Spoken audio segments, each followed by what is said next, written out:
The research that I will be presenting is in progress at the moment, and the reason why I've embarked on it is because the Regulation and Legislation Committee of PRISA, our Public Relations Institute in South Africa, is currently exploring possibly regulating and legislating the profession in South Africa. The data from this study will be used for decision making in terms of the content of a possible act, if that is the way that we decide to go in future, but we're just exploring the topic currently. So the professionalisation debate in South Africa, there's a changing landscape.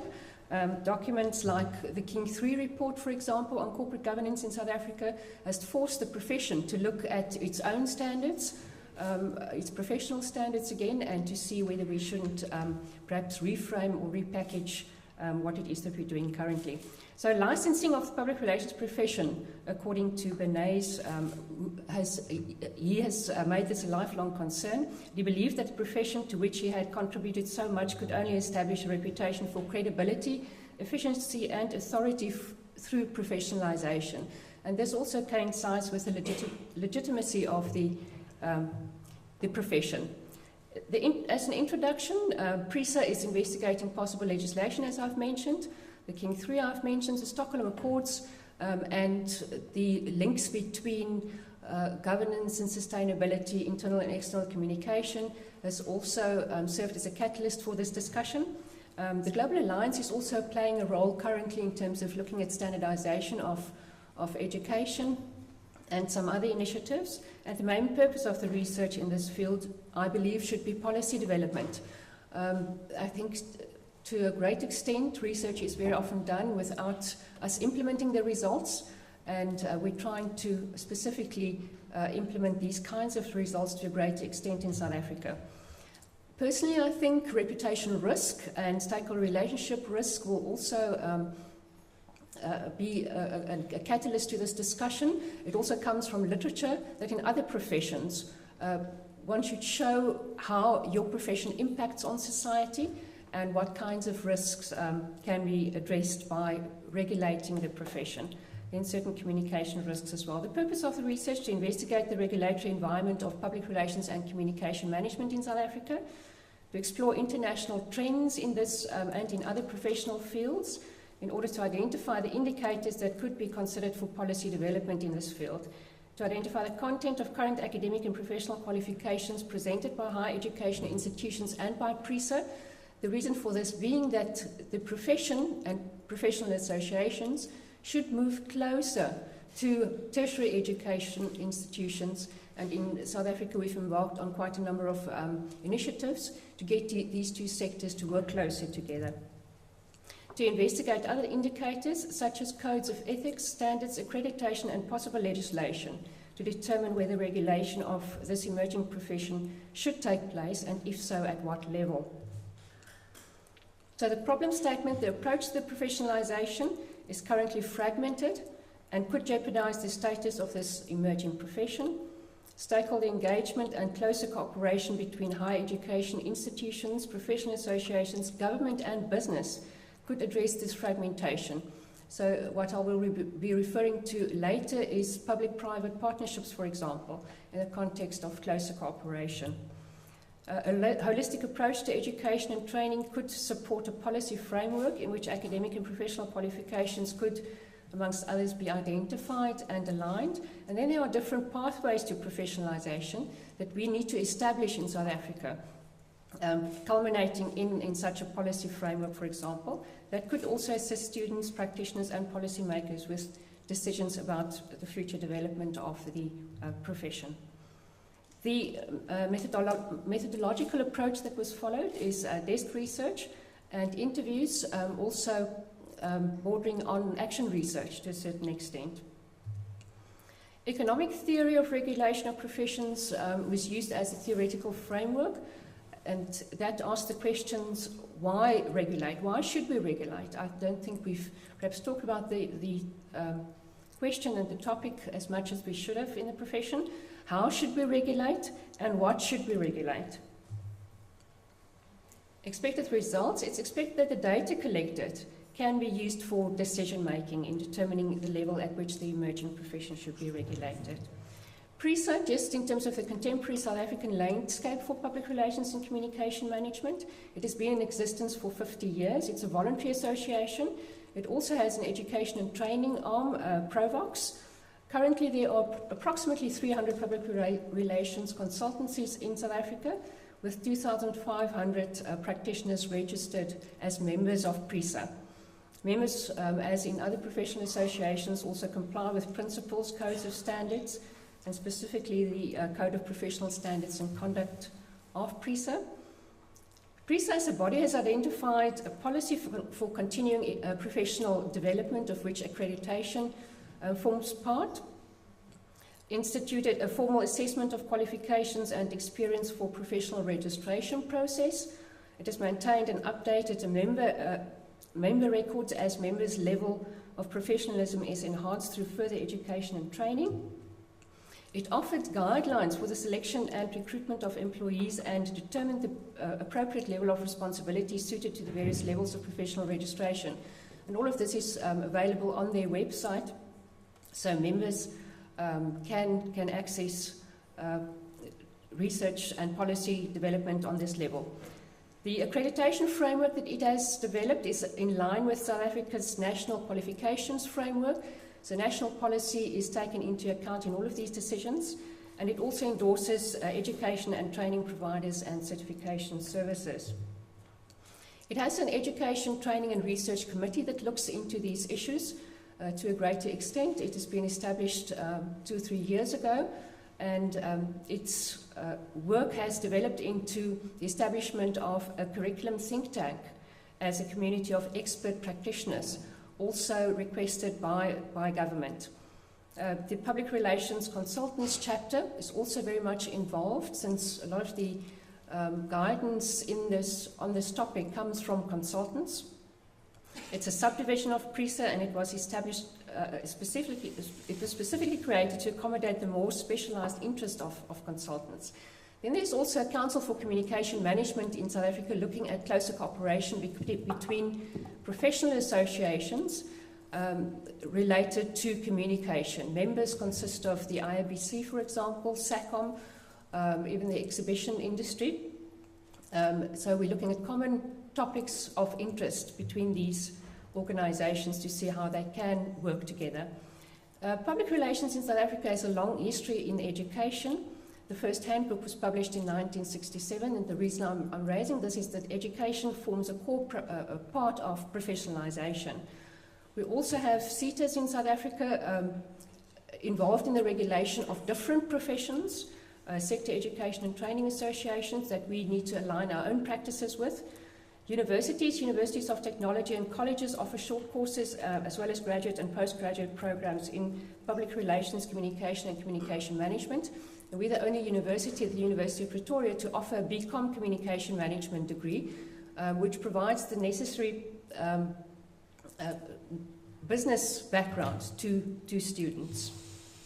We also follow a very strong outcomes-based approach in terms of internships. Even universities have now started to explore the possibility of assisting students to get internships or to go into public-private partnerships. In our own case, the Centre for Communication and Reputation Management has joined forces with a strategic communication management consultancy to provide opportunities for students to gain practical experience, since we cannot, on university level, manage that program. We do not have the resources to facilitate such a program. And there's also other university in Johannesburg, University of Johannesburg, that's also embarking on the same initiative. So regulation in a professional environment, it has become an important indicator of the state of the profession. There are different kinds of regulation that we need to explore. Independent regulation, co-regulation, self-regulation, or statutory regulation being some of the different permeations of the regulation environment. It could also increase the positive perception of the profession as well as its legitimacy status, and this comes from quite a number of studies and literature on the topic. However, some skeptics question the viability of a regulated public relations and communication management environment for various reasons. Professional regulatory activities have been included in the public policy agenda in Europe, and that goes for other professions as well, because I believe if we want to professionalize our own profession, we need to look at the medical, the legal, the accountancy profession and what it is that they do there.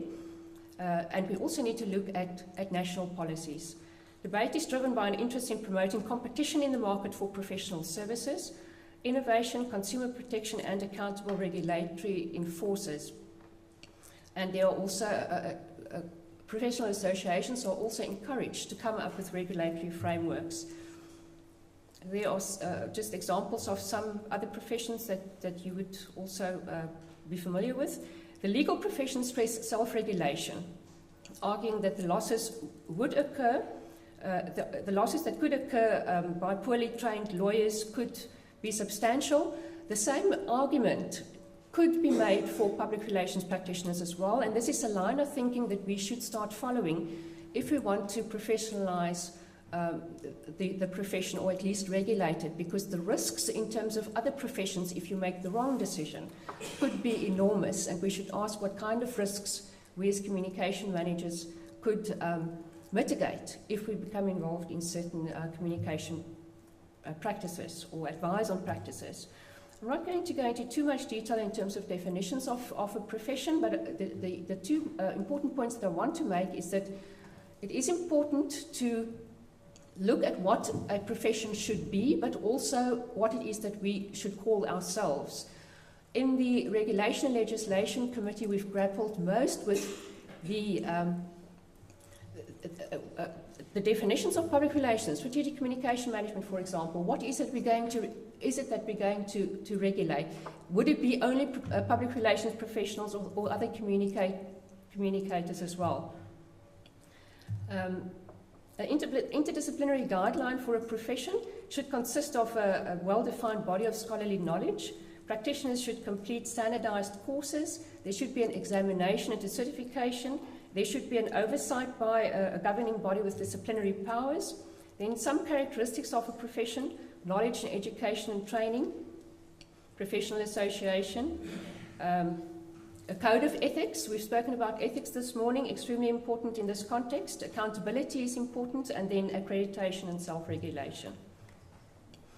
Some research has been done in South Africa, and an overwhelming majority of practitioners want to be legislated. The small number of practitioners who do not want to be regulated feel that there should be market forces that determine whether a person should practice as a public relations practitioner or not. As a matter of fact, 97% of the respondents in this specific study said that they would like to be regulated, as opposed to 3%. I've mentioned internships. Higher education entry requirements are also important. Benefits of regulation is that it decreases costs, improvements in service quality, and more adequate supply of information concerning the quality of professional service. It has to do with a reduction of risk, and in a market for professional services, quality is uncertain, and confidence and trust in the professional is important for efficiency. There are certain goals of a public nature in terms of what it is that a government intervention could bring about, including confidence, honesty, and trust, important values. And then also goals of private interest would be regulation of markets for professional services is seen to arise and be sustained, because it is in the interest of the members of the profession to do so.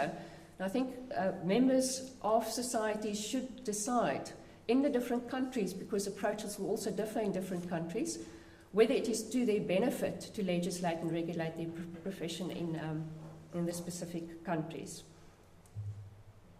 There was just certain views by Bill Baxter on licensing. Public Relations Review since 1986, people have been debating about the topic. In this case, legislators were interviewed, and recommendations were made in terms of certification as opposed to legislation. Licensing is a last resort measure to be used only in cases where the unlicensed practice of an occupation poses a serious risk to the public, a number of respondents said in this study. Another study by Philip Leslie, More Bureaucracy, Restraint of Trade, Limiting the Mobility of Practitioners. These are among the negative consequences that would follow the enactment of licensing. Instead, it suggests outstanding performance and continuing education that should enjoy renewed support, and these are views that come up over and over again in literature. While licensing is an opportunity for public relations, it presents professionals in the PR field with a serious responsibility to define and elevate the practice. And Forbes, in this case, urges licensing in addition to accreditation as the means to that end, saying that codes of ethics and accreditation programs, while there are notable steps in the right direction, alone are not sufficient for weeding out those that engage in professional malpractice. And in South Africa, this is one of the main concerns, to rather regulate the practice instead of having people with no training, especially in a difficult economic climate, to start operating in the public relations sphere. Licensing also would force the development of a definition of what constitutes public relations. Okay, the role of a professional body in professionalization, I don't think I need to go into too much detail. There are some points that I could quickly just show you. Institutional arrangements also refers to regulation, certification, and licensing, and the difference between the three terms. Licensing mainly has to do with involvement of government and self-regulation with the involvement of a professional association. I think I've run out of time. Final remark on the topic. The PR industry, I think what I would like to do is just go to the case studies quickly. In terms of South Africa, as I said, we're busy with the legislation green paper at the moment with chapters, just to give you an idea of what the topics is that we're focusing on. The historical context, vision, principles, goals, and objectives in Chapter 1. Their needs and challenges, structure and growth, governance, funding, and implementation strategy. The overall purpose of the legislation would be to move towards engaging with and managing the profession through a legislated professional body. And the intention is to get constructive comments from a select group of people who can give their perspective on the proposed document. We're going through that phase as we speak at the moment, asking some people for their input before we go to a public comment phase.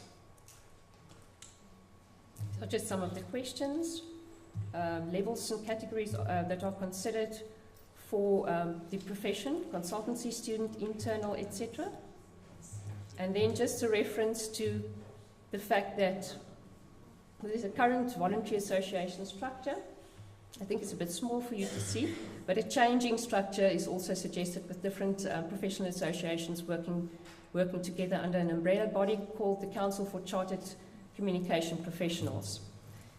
Just to last comments. In Nigeria, the profession is legislated as well as in Brasilia, and feedback on those practices have been very positive.